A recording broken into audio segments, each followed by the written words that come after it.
말씀 로마서 1장 16절로 17절 말씀입니다. 내가 복음을 부끄러워하지 아니하노니 이 복음은 모든 믿는 자에게 구원을 주시는 하나님의 능력이 됨이라. 먼저는 유대인에게요 그리고 헬라인에게로다. 복음에는 하나님의 의가 나타나서 믿음으로 믿음에 이르게 하나니 기록된 바 오직 의인은 믿음으로 말미암아 살리라 함과 같으니라. 자, 저는 이번 주에 하나님으로부터 멀리 떨어지는 삶이 아닌 하나님과 동행하는 삶이라는 시리즈 말씀으로 5가지 주제를 가지고 오늘부터 금요일까지 말씀을 나누려고 하는데요. 오늘은 하나님과 동행하는 삶을 살기 위해 먼저 복음에 붙들리는 삶이라는 주제를 가지고 함께 은혜를 나누도록 하겠습니다. 자, 오늘 본문은 우리가 지금껏 많이 들어왔던 또 많이 봐왔던 말씀 중에 하나입니다. 자, 특별히 제가 주일 설교를 통해 많이 언급했던 말씀이기도 한데요. 자, 이 말씀을 제가 많이 이야기하고 강조했던 이유는요. 그만큼 우리 삶 속에서 복음이 주는 능력이 중요하기 때문입니다. 자, 오늘 본문은 로마서 첫 장으로 서론이라고 이야기할 수 있는데요. 사실 이 부분을 통해 우리는 로마서가 이야기하고자 하는 핵심 메시지가 무엇인지 알 수 있게 되는데, 특별히 우리는 이 로마서가 바울이 쓴 편지라는 것을 알고 있지 않습니까? 그래서 우리가 이 편지를 이해하기 위해서 우리가 편지를 작성할 때 어떤 형식으로 썼는지 한번 생각을 해볼 필요가 있습니다. 자, 우리가 편지를 쓸 때 첫 부분은 내 소개를 하고 이 편지를 쓴 목적을 기록하지 않습니까? 마찬가지로 이 로마서 1장 첫 부분인 오늘 본문에 이르기까지 바울은 이 편지를 쓰는 나는 누구고 또 이 편지를 쓰는 이유가 무엇인지에 관해 밝히고 있는데요. 그렇기 때문에 우리가 오늘 이 말씀을 통해 유추해 볼 수 있는 것은 이 성경이 복음이 담고 있는 가장 큰 메시지가 무엇인지, 그리고 그 복음을 경험하게 된다면 우리 삶의 가장 큰 변화가 무엇인지에 관해 이야기해주는 성경이 바로 로마서라는 것을 우리는 알 수 있게 됩니다.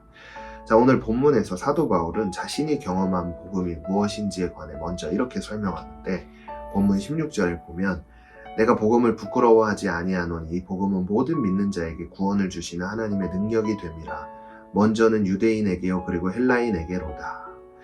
자, 이 말씀을 통해 자신이 경험한 복음은 하나님의 능력이다 라고 이야기하고 있는 것을 살펴볼 수 있는데요. 그렇다면 이 능력이 의미하는 것은 무엇일까? 자, 본문 17절은 더 자세히 기록하고 있는데요. 복음에는 하나님의 의가 나타나서 믿음으로 믿음에 이르게 하나니 기록된 바 오직 의인은 믿음으로 말미암아 살리라 함과 같으니라. 자, 결국 복음을 통해 나타난 하나님의 능력은 믿음으로 말미암아 삶을 살 수 있게 하는 능력을 가지고 있다라는 것을 알 수 있게 됩니다.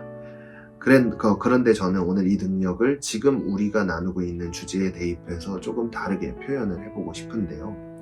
복음은 결국 하나님으로부터 멀리 떨어진 삶으로 인도하는 것이 아니라 하나님 앞에서 믿음으로 살아갈 수 있는, 그리고 더 나아가서 하나님과 동행할 수 있는 삶으로 바꾸는 하나님의 능력이 담겨져 있는 것이다 라고 정리하고 싶은데요.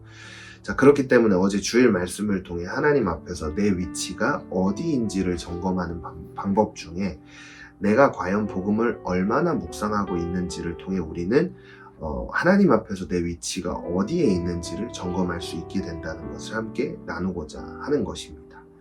자, 기독교의 가장 핵심 메시지, 그것은 복음입니다. 그러나 그 복음을 얼마나 생각하고 얼마나 묵상하느냐에 따라 우리 삶이 하나님과 함께 동행하는 삶이 될지, 반대로 하나님으로부터 멀리 떨어진 삶이 될지 결정된다는 사실을 오늘 말씀을 통해 우리는 기억해야 하는데요.